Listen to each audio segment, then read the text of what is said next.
বন্ধুরা, আর এই যে আজ দ্বীপ ভিলেজ ব্লগে স্বাগত। বন্ধুরা, আজ এই যে মুরগির বাচ্চা নিয়ে আসলাম। দেখুন, একদিনের বাচ্চা অর্ডার দিয়ে প্রায় 1 মাস আগে। মোটে বাচ্চা সেই আসেই না। শীতকাল তো, শীতকালে ডিমের একটা প্রবলেম থাকে। বললেই বলছে ডিম পাওয়া যাচ্ছে না। আর এগুলো স্পেশাল ডিম লাগে, কারণ এই মুরগি ঠিক করে পালন করতে পারলে 45 দিন 50 দিনে 2 কেজি পার হয়ে যায়।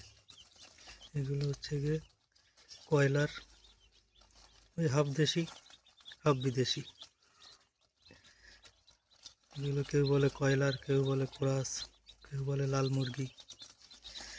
তাই এর ডিম তো, আর শীতকাল না, ডিমের এখন প্রচুর দাম, বা ডিম এখন একটু চাহিদা অনুযায়ী যোগান কম। তাই বাচ্চা সেই কবে অর্ডার দিয়েছি, সেই অগ্রহায়ণ মাসে। আর আজকে এই না মানে কার্তিক মাসে 15 তারিখের আগে অর্ডার দিয়েছি। আর আজকেরা দেখুন অগ্রহায়ণ মাসের 15 আসতে গেল।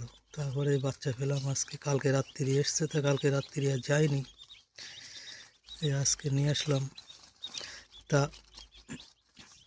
এগুলো যদি একটু শীতের বাচ্চা অবস্থা একটু গরমে রাখলে ভালো হয়। যদি নতুন শীত পড়ার আগে আনলে বাচ্চাগুলো শীত পড়তে পড়তে যদি বড় হয়ে যায় তাহলে সুবিধা হয়, মানে এদের একটু ঠান্ডা কম লাগে।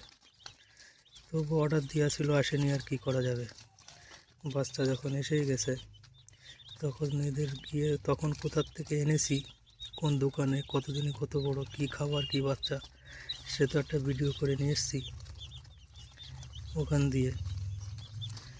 সে ভিডিওটাও আপনারা দেখতে পাবেন, কোথার থেকে বাচ্চা এনেছি, কত দাম নিয়েছে। এগুলো এখন বাচ্চা, শীতকাল তো, অন্যান্য সময় 20 টাকা 30 টাকা পিস থাকে, এখন 40 টাকা পিস। শীতকাল ডিম পাওয়া যাচ্ছে না, বাচ্চা পাওয়া যাচ্ছে না।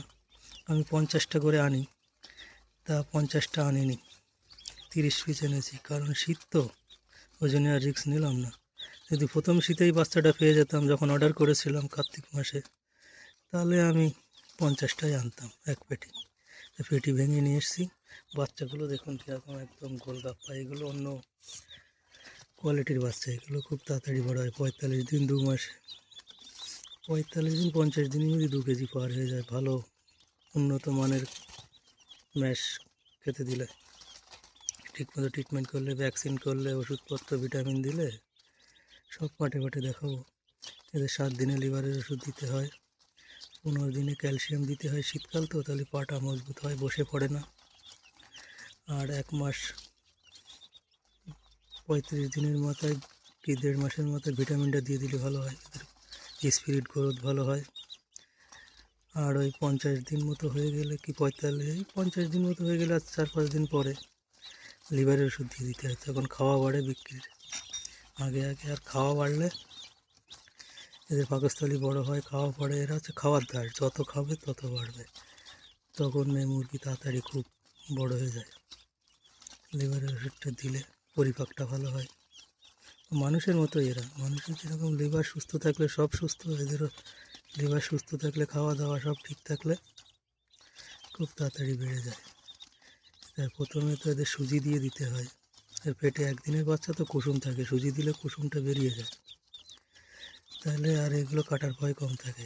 আর এই শীতকাল তো, শীতকালে যাতে এই দেখুন এক জায়গায় যাতে জড়ো না হয়,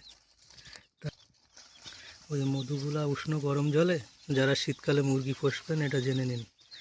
এবার শীতের মধ্যে যদি কারোর বাচ্চা দেয়, তাহলে একটু উষ্ণ গরম জলে, অল্প জলের মধ্যেই মুরগির পরিমাণ বা জলের পরিমাণ অনুযায়ী 10-12 ফোঁটা করে জল অনুযায়ী মধু দিয়ে দেবেন। মধু দিয়ে দিলে, বাচ্চা থাকতে পরপর 4-5 দিন মধু দিয়ে দিলে, তাহলে এদের ওই জড়তা, ঠান্ডাটা কম লাগে। আর ওই এক জায়গায় জড়ো হয়ে থাকবে না। এবার জড়োটা ভেঙে থাকে। এক জায়গায় জড়ো হলে কি হয়, উপরে চাপা চাপা খেয়ে নিচেরগুলো মারা যাওয়ার ভয় থাকে। তার জন্য মধু দিয়ে দেবেন জলের সাথে, তাহলে দেখবেন বাচ্চাটা জড়ো হবে কম, ঠান্ডা লাগবে কম। আর ঠান্ডা না লাগলে জড়ো হবে না, বাচ্চা কাটার ভয় থাকবে না। তা পাটে পাটে এই আজকেরা শুরুর থেকে দেখালাম। এরপরে আবার যখন ভ্যাকসিন, ক্যালসিয়াম, ভিটামিন, লিভারের ওষুধ দিয়ে পাটে পাটে দেখাবো। আগেও দেখেছি, প্রত্যেক লটেই দেখাই। তা পুরোনো ভিডিওগুলো তো নিচেই নেমে যায়, আজকাল অত সময় নেই লোকের, তাই পাটে পাটে প্রত্যেক লটে একবার করে দেখাই। যারা মুরগি চাষ করতে পছন্দ করেন, যদি কোনো উপকার হয় তা ভালো লাগলে লাইক শেয়ার সাবস্ক্রাইব করবেন। যারা ইউটিউব থেকে দেখবেন তারা চ্যানেলটা সাবস্ক্রাইব করে দেবেন। আর যারা ফেসবুক থেকে দেখবেন দীপঙ্কর পাল ব্লগার পেজটা ফলো করে দেবেন। টাটা, জয় হিন্দ, ধন্যবাদ।